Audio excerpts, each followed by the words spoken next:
So I wanted to start with a question. Before we start with the sermon, we have a picture there. Who likes grocery shopping here? Who likes going grocery shopping? Okay, a few people. Okay. Okay, thank you for your feedback.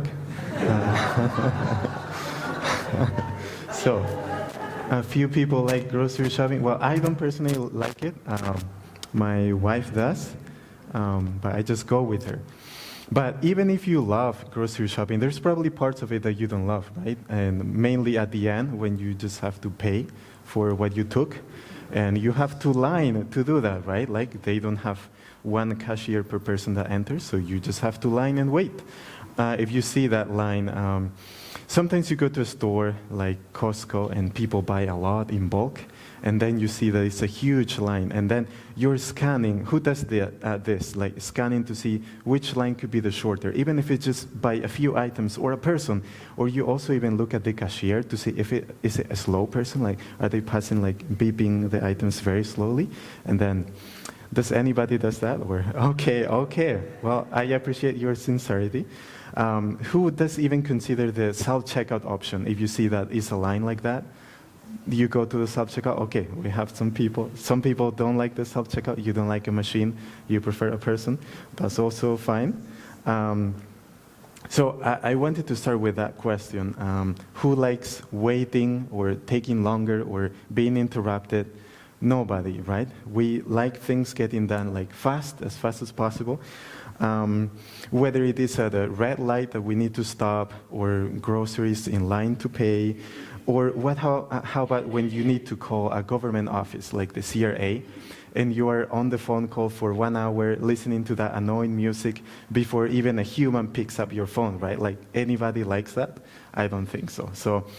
To give you another example, this week there was something I needed to buy for my computer, so I just went on Amazon because it's faster than going to a store with a baby. So I went on Amazon and searched, and I selected a few items that I like for the balance of price and quality. And then when I chose a few, I was happy, but when I went to pay, I saw that the shipping wouldn't be until next week. So I felt indignant, like I want it today or tomorrow at the latest, not next week. Like I pay Amazon Prime, so I'm entitled to a fast delivery, right? So I'm not buying from this seller. So you know what I did in the end? I went to Facebook Marketplace and I found the same, and next day I went to pick it up, even for cheaper. So yeah, is anybody also like that? Like we want things done as fast as possible. We text, we make phone calls, we send emails, and we like people to get right back with a reply as soon as possible, not a big delay.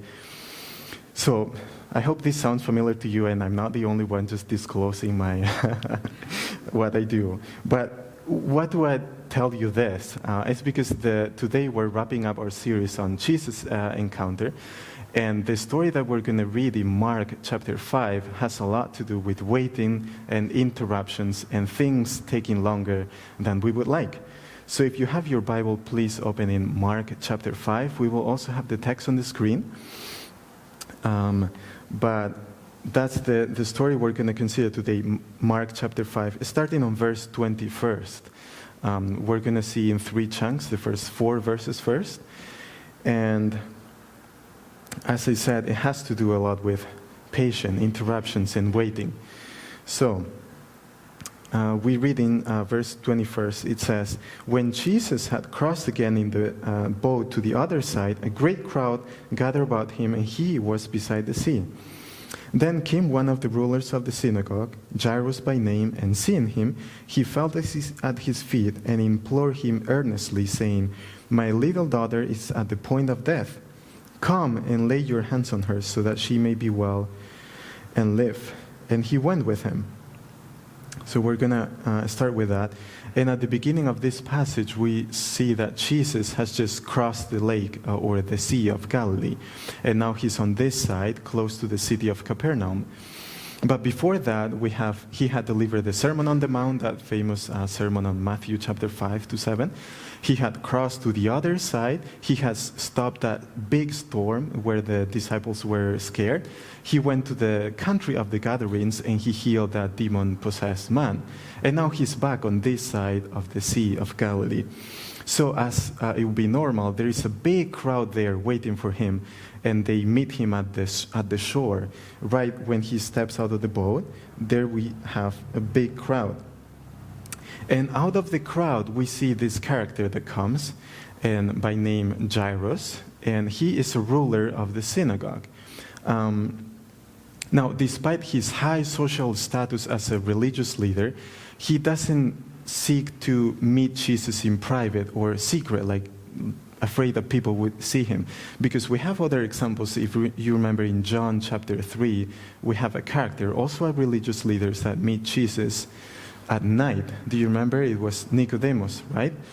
But Jairus doesn't do that. He doesn't care what people think of him being with Jesus. Not only that, but the way he approaches Jesus with humility. Notice that he falls at Jesus' feet when he sees him, and he starts imploring, begging out of desperation. So we have that attitude and his humbleness. And he comes to Jesus with a request, and he says, "My little daughter is at the point of death. Come and lay your hands on her so that she may be made well and live." So Jairus' request was urgent. He was a father who has an only daughter. It doesn't say here in Mark, but in Luke chapter 8, it says it was his only daughter.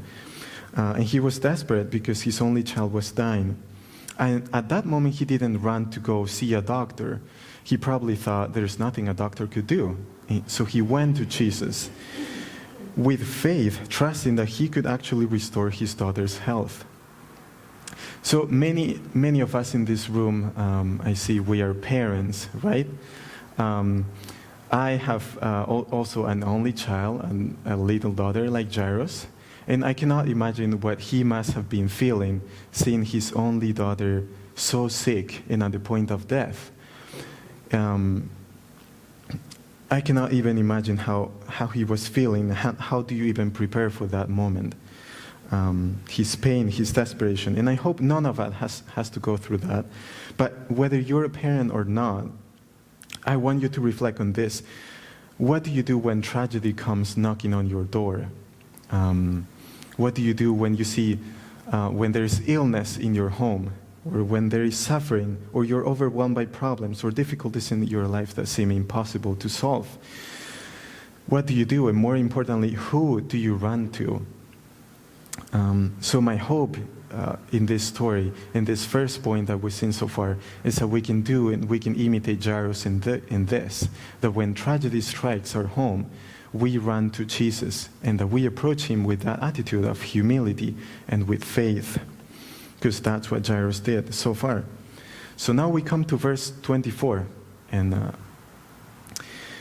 we read that Jesus, after hearing Jairus' request, he agrees. He is on the way. He comes with Jairus.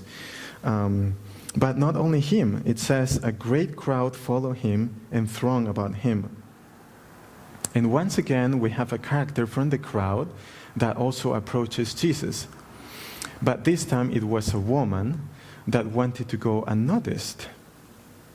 It wasn't a high social status religious leader. It was a woman. She wanted to go behind Jesus, not approaching from the front. She came up behind him and touched his garment. She didn't say a word. She didn't fall at his feet. She didn't make a request. She silently approached Jesus, and we probably wouldn't even know about her and her story if it wasn't for Jesus' reaction, the way he reacted to that. So we know the story, and we know that woman just touched the robe and was healed. And Jesus did not let her go unnoticed. That was her plan. I go, touch the robe, I'm healed, and then out of there. I don't want to stay any longer than I need to be, right? But Jesus didn't let her just go, because she had a testimony to tell, And Jesus wanted everyone around, including us, to also hear the testimony. And that's how we know the story. So what did Jesus do? Jesus turned around and he asked, "Who touched my garments?" And that worked. Because now we have, imagine this situation. So we have Jesus, his disciples, we'll see the disciples in a bit, and Jairus on the way to the ruler's house, because Jesus has agreed to go there to heal his daughter. Now, Jairus has implored Jesus to come heal his only little daughter, and Jesus is going on the way. It is kind of urgent, right? It's an emergency, kind of like a matter of life or death. But now Jesus decides, let's say he was walking this way to Jairus' house with disciples and the crowd, and it's an urgent matter. And now Jesus decides to stop, and he turns around, and he asks a seemingly pointless question. Who touched my garments? Right? Imagine in the mind of the disciples, that was a waste of time.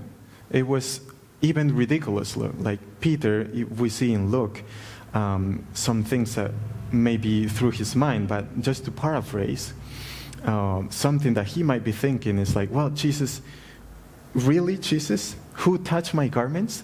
I don't know, maybe 100 people on the way? Like you see the people are pressing against you, it's a huge crowd.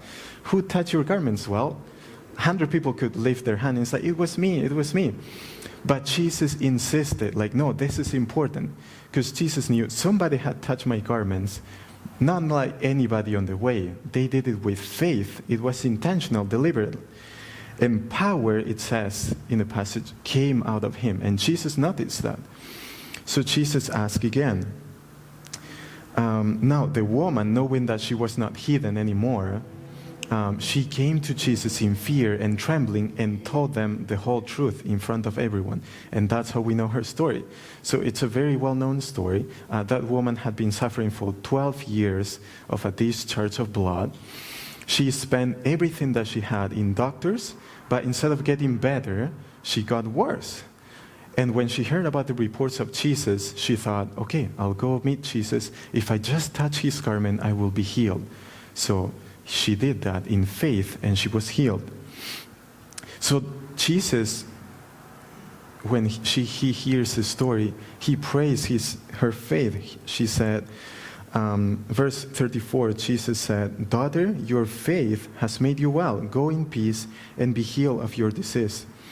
So this story on its own is worth considering for another sermon. There are many sermons just on this story. But the focus of today is Jairus and his daughter. So coming back to the story, what must have Jairus think of this encounter? The Bible doesn't say anything about his reaction, but based on the reaction of his disciples, we can assume that something similar would be going through his mind, right? This would be, for him, maybe just thinking, hey, this is just a pointless interruption. We're on the way to healing my daughter who is about to die, and you just stop on the way and ask this question? Like, what's going on? The frustration, this is just an unnecessary distraction, an interruption on the way to more important things. I know if I were Jairus, I probably would have thought something like, this woman has just cut in front of me. I was here first, just like get in line, woman. Have you seen the crowd? Like, just get in line. But notice that it wasn't the woman that created the interruption, right? If you see, even in the picture, the woman, her plan was great. Like, I just go behind Jesus, touch the rope, I'm healed, and I'm out of here. But Jesus is the one that created the interruption. He was going on the way, notice power out of him. He turned, he asked the question. He is the one that creates that pause, that interruption on the way. And why would he do that? Like, didn't Jesus know that Jairus' daughter was about to die and that it was an urgent situation? Why did he stop on the way? Didn't Jesus care about that daughter? Well, we know he did, but Jesus also cared about this woman whom he also called daughter. Did you notice that? So Jesus was on his way to heal Jairus' daughter, but he stopped to hear this another daughter. And for him, this was as important as the other one. And incidentally, this is not an uncommon thing of Jesus to do. If you remember the story in John chapter 11, the resurrection of Lazarus, so Lazarus was also very sick and about to die. And he had two sisters, right? Martha and Maria. And they sent word to Jesus to say, hey, Jesus, your friend, Lazarus, the one that you love, is sick. So please come and heal him. And when you read the verses, it's quite interesting because you would expect something like this. Jesus, when he got the news, the messenger, said like, okay, I'm coming right away. But that's not what happened. When you read it says, okay, Jesus, on receiving the news, he decided to stay 2 more days where he was. Okay, so my friend is about to die. Let's stay here another couple days, and then I'll go. So why would he do that? Why didn't he go immediately? Even the sisters questioned that decision. When he first arrived and he met Martha and Maria, he said, what they said is, Jesus, if you had been here, my brother wouldn't be dead. Both of them, same as he stopping here on the way to heal Jairus' daughter. It wasn't because he didn't care. No, it was because he knew that Lazarus' sickness would be, as he told his disciples, for God's glory, so that God's Son may be glorified through it. John 11:4. But now, bringing the question back to ourselves, how do you handle interruptions in your life? Maybe you look around and you see that God is at work in other people's life, right? You see them blessing them with things that you like for yourself. Maybe it's healing, like in these 2 cases. Maybe it's a job. Maybe it's a house. Maybe it's a family. And you stop and you look around and it's like, is Jesus ever gonna come to my house? It seems that God is so busy around you helping people that he forgot that he was coming with you, right?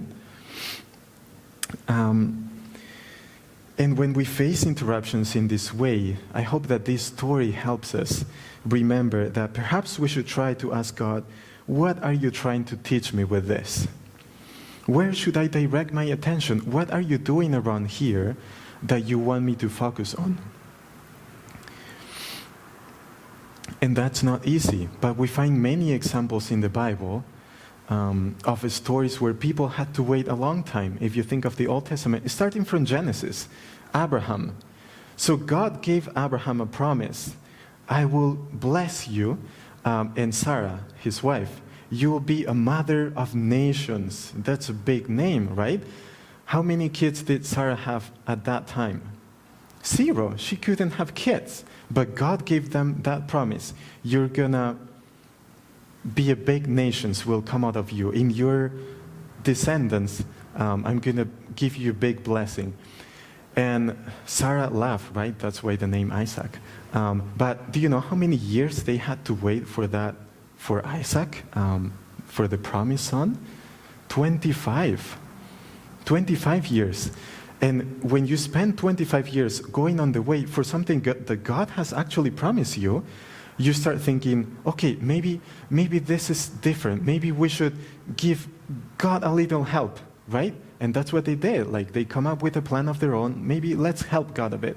Maybe it's not through Sarah because she cannot have kid. Like, how is she going to have a kid? Let's use the servant. We're going to have a kid through the servant. And that's Ishmael, right? But that wasn't God's plan. Another example, also in Genesis, Moses. So Moses was in Egypt. He fled Egypt. And then how many years did he spend in that wilderness? God was preparing him as a shepherd to go back and bring the people out of Egypt. 40 years, okay? 40 years as a shepherd. And we have Moses as a great leader. But God had him taking care of sheep for 40 years. Another example, Joseph. He went to Egypt as well. God had revealed him through dreams what he was going to do. How many years did he spend also waiting, separated from his family? It was about 13 years. He was in prison. He was sold as a slave. 13 years he was waiting. David, God also gave him a promise. The prophet Samuel anointed David as the next king of Israel. He was supposed to be the second king. But the first king didn't like that idea, right? King Saul was like, wait, I'm the king. I don't like this guy. He's good at battles, but like, I'm the king. I'm not going to run away with that. So he had a difficult time. He also waited for about 15 years being chased around by Saul until he finally was able to be king. And it was something that God had promised many years ago, and he was already anointed as king. So I read a post last night and it says, if God is making you wait, don't worry. Like David, Moses, Abraham, you're in good company, right? With those people that waited a long time. And there are many more, so we just need to read Hebrews chapter 11 and see the heroes of faith. But we continue our story in verse 35. And it says, while Jesus was still speaking, there came from the ruler's house some who said, your daughter is dead. Why trouble the teacher any further? So now imagine the effect of those words in Jairus, right? So you're on your way, you just got that interruption of the woman, and then we have some people coming from the house and say like, hey, don't trouble the teacher any further. Your daughter is already dead. Like, there's nothing to be done. The pain and the frustration that he must have felt. His only daughter wasn't just very sick, she was dead now. There was nothing that any doctor could ever do now. Notice also the lack of faith in the people that came. They say like, hey, it got more challenging now, you know? No, it wasn't more challenging. It was like impossible. Like, just give up. Like, why trouble the teacher? Like, there's nothing he can do. Just go away and that's it. Like, just give up. How do you react when bad news come your way? Just think about that. When you get bad news, how do you manage and handle that situation? Because Jairus was very likely filled with fear. His faith in Jesus that he had at the beginning would begin to falter, right? Doubts, anxiety, grief would overwhelm his mind and heart. And Jesus knew that because Jesus knew what was in the heart of people. We see many stories of that. So Jesus stepped in after overhearing the conversation and he said, do not fear, only believe. And now Jairus had a choice. He could listen to the voice of the bad news bearer that were telling him, just give up. There's no hope. Like, there's nothing this man can do. Like, just give up. Or he can listen to the voice of Jesus saying like, hey, do not fear, only believe. Now, there's a choice. We also have a choice, right? When we face painful situations on our lives, we can decide to give up, listen to the fear, the anxiety, the worry, the people around us that may be like those bad news bearers, just give up, there's no hope. Or we can turn to Jesus, who is telling us there is hope. He is always in control, whatever he decides to do, right? It is not an easy choice, but it is a necessary one. And God knows that, same as Jairus, we are prone to fear. Do you know that in the Bible, the command, fear not, appears more than 100 times? Many people say a few more, but just to be conservative, at least 100 times. We're also prone to something that is forgetfulness, short-term memory loss. And we see many stories in the Bible, especially Exodus that I was mentioning and the Gospels. So one moment we see Jesus doing a great miracle, opening the sea, bringing down the plagues, healing, taking out demons, calming the storm. And our faith in him is strong. We feel like we can do anything with him. Then the next moment we face a difficulty and we just forget about that, like it didn't happen 5 minutes ago. And we are again consumed by fear and trembling and what am I going to do? And that anxiety, right? Like pressed between the sea and the Egyptians. We're going to die. So we're prone to fear, forgetfulness. Just read Exodus or the Gospels, many examples of that. But we continue with the story, and we're going to read the last chunk, verse 37 to 43. And we have it in the screen. And he said, he allowed no one to follow him except Peter and James and John, the brother of James. So they finally come to the house of the ruler of the synagogue, and Jesus saw a commotion, people weeping and wailing loudly. And when he had entered, he said to them, "Why are you making a commotion and weeping? The child is not dead, but sleeping." And they laughed at him. But he put them all outside and took the child's father and mother and those who were with him, and he went in where the child was. And taking her by the hand, he said to her, "Talitha cumi," which means, "Little girl, I say to you, arise." And immediately the girl got up and began walking, for she was 12 years of age, and they were immediately overcome with amazement. And he strictly charged them that no one should know about this, and told them to give her something to eat. So, this is the end of the story. They finally make it to Jairus' house. And as expected, people are already there mourning and grieving the death of the girl. So it's not surprising that Jesus encounters opposition when he announces that, in fact, the girl is just sleeping. She's not dead. Now, they knew she was actually dead. So they mock him in disbelief, and they laughed at him. So Jesus put them all outside, except the father and the mother of the child and the 3 disciples. Because if you're not going to be helpful, at least just don't disturb, right?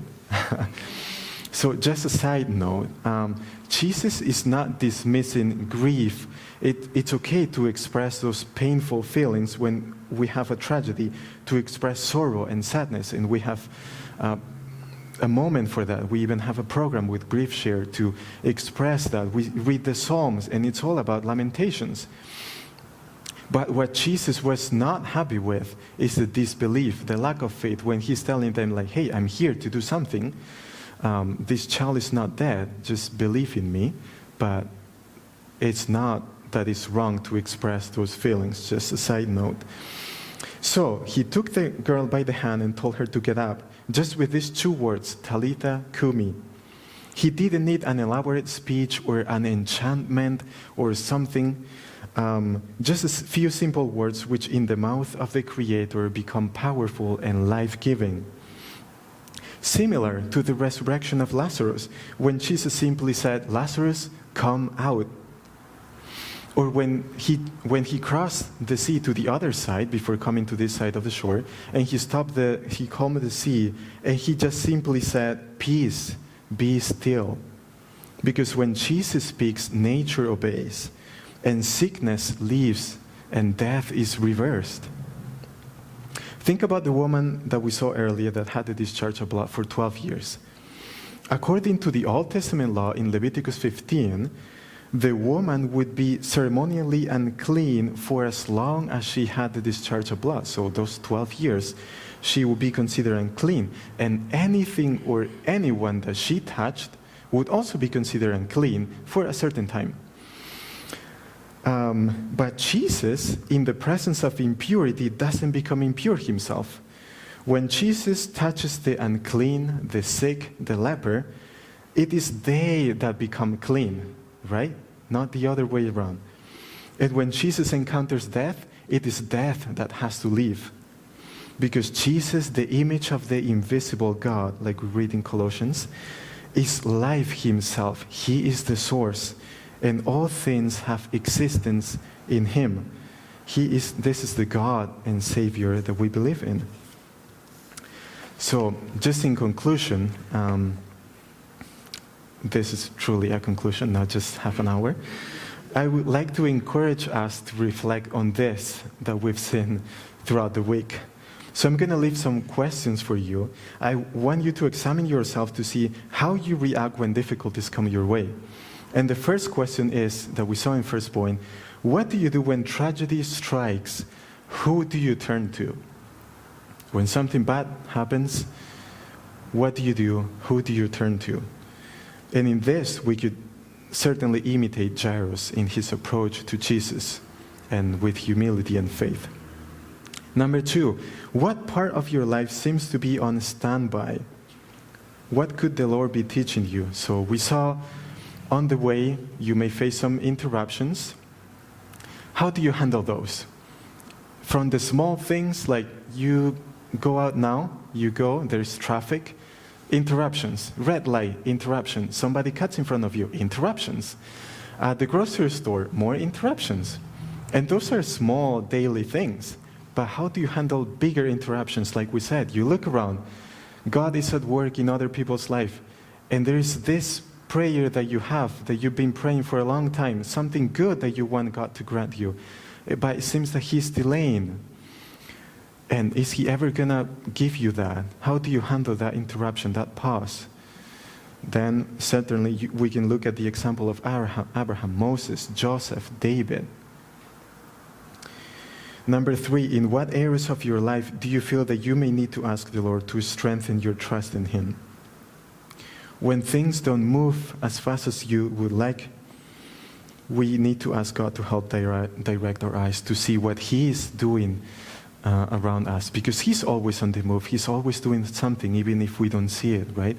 We may feel like He's taking a pause, but He's always doing something.